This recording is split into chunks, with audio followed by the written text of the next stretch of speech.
বন্ধুসকল, কালি মানে মোৰ ভাওনা আছিলে, চ' সেইটো কাৰণে আপোনালোকক শিৱ আৰতি মানে ভিডিঅ'টো দিব পৰা নাছিলোঁ।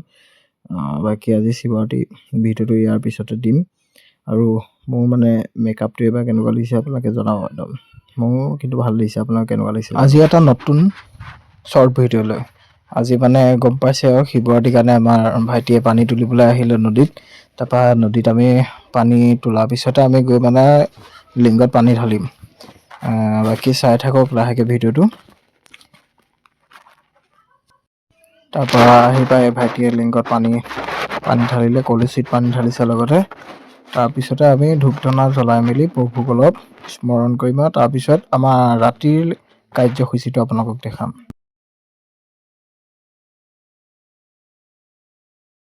তাৰপিছতে আমাৰ আইতাই গাখীৰ বনাই মানে পায়স বনাই আছে। তাৰপিছতে আমি আৰু পায়স খাম আৰু লাহেকৈ ৰাতিলৈ দেখাম আপোনালোকক। তাৰপিছতে আমাৰ চাহ দিয়া মানুহ ৰাইজ ৰাতিলৈ ফুল ৰেডি হৈ আছে। মানে এতিয়া আমাৰ কি হ'ব, দিহানাম হ'ব। এইয়া দিহানাম হোৱাৰ পিছতে লাহেকৈ আমাক মটৰ আৰু খিচিৰি দিলে, খালোঁ আৰু মানে